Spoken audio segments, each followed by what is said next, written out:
हमारे अप्रोच में बदलाव लाया है। ड्रग के सप्लाई चेन के खिलाफ हम रूथलेस अप्रोच को अपनाए हैं।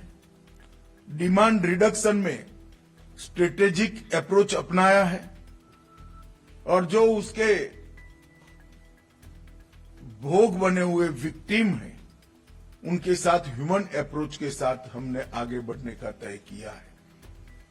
ये तीनों हिस्से ये व्यापार से जो जुड़े हुए हैं, इसके साथ एक अप्रोच से काम नहीं हो सकता और इसके लिए अनेक चीज, अनेक पद्धतियां हमने आने वाले दिनों में करनी पड़ेगी। जैसा मैंने पहले कहा, मानस ऐप को लोकप्रिय बनाना, टोल फ्री नंबर को सार्थक बनाना, पीट एनडीपीएस का उपयोग हमें बढ़ाना ही पड़ेगा। मैं बाद में बताता हूं, अभी भी इसमें काफी कुछ काम करने की जरूरत है। संपत्ति जब्ती के कानूनी प्रावधान का उपयोग भी केयरफुली मगर बहुत बढ़ाने की जरूरत है। कोर्टों को स्थापित करने में हाईकोर्ट के साथ संवाद कर आगे बढ़ना पड़ेगा। इस मोर्चे पर भी हम काफी पीछे, मैं बाद में बताता हूं, विशेषकर उत्तरी क्षेत्र देश का काफी पीछे। एफएसएल क्षमता की वृद्धि के लिए मेरा राज्यों को अनुरोध है कि सिर्फ केंद्र पर निर्भर रहकर नहीं हो पाएगा। केंद्र सरकार जरूर मदद करेगी, तकनीकी मदद भी करेगी, आर्थिक मदद भी करेगी, मगर राज्य सरकार ने भी अपने बजट के अंदर इसके लिए कुछ हिस्सेदारी उठानी पड़ेगी। टॉप टू बॉटम और बॉटम टू टॉप इन्वेस्टिगेशन बड़ा महत्वपूर्ण है। मैं विगत 6 साल से बड़े आग्रह के साथ देश के हर हिस्से में जाकर बताया है, नारकोटिक्स का कोई भी केस इंडिविजुअल केस नहीं हो सकता।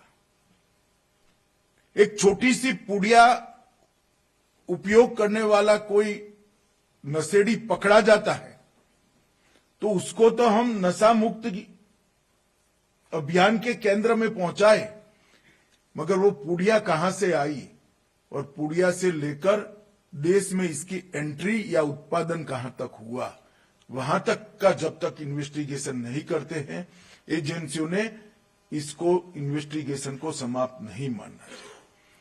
और देश की बॉर्डर पर, समंदर पर, एयरपोर्ट पर, बंदरगाह पर कहीं पर भी बड़ा जत्था पकड़ा जाता है तो फोटो खिंचाकर संतोष प्राप्त करने की जगह वो छोटी पुड़िया तक बनकर किस प्रकार से नीचे पान की दुकान पर पहुंचना था, वहां तक हमने इन्वेस्टिगेशन करना चाहिए। इस प्रकार के सम्मेलन में दिखाने के लिए कुछ अच्छे उदाहरण बने हैं, मैं इसको अप्रिशिएट भी करता हूं, परंतु मेरा आग्रह है सुपरवाइजरी अथॉरिटी से एक एक केस को एक केस मानने की जगह उनका नेटवर्क ध्वस्त करने का हथियार मानने की जरूरत है, तभी जाकर हम इसको लॉजिकल एंड तक ले जा पाएंगे।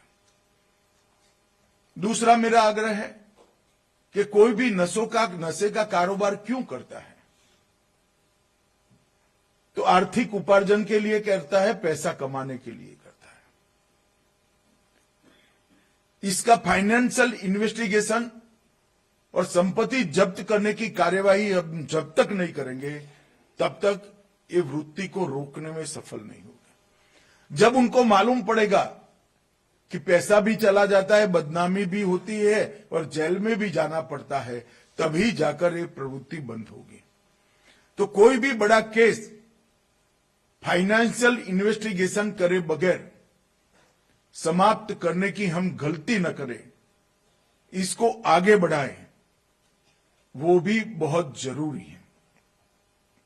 अगर होल ऑफ गवर्नमेंट अप्रोच को सफल करना है तो एनकोड की सभी स्तर की बैठकों को सजगता के साथ करना भी पड़ेगा, संख्या भी बढ़ानी पड़ेगी और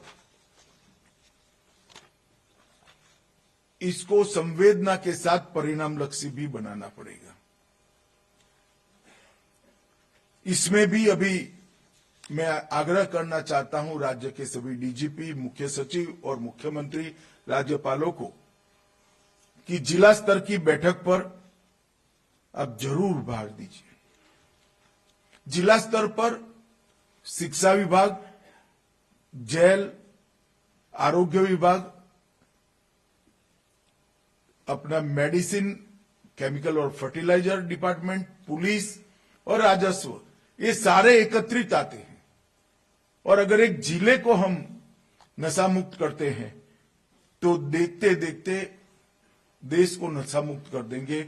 और जिला पर स्तर पर रणनीति स्थानीय परिस्थितियों के अनुसार बनाई और वहां से ऊपर केस भेजने की व्यवस्था कर दी तो मुझे लगता है कि हमें भारी सफलता मिलेगी। और वहीं पर जब्ती के दौरान जियो टैगिंग, टाइम स्टैंपिंग और वीडियोग्राफी, इसका हमने बड़ा आग्रह रखना पड़ेगा, तभी जाकर हम सफल होंगे।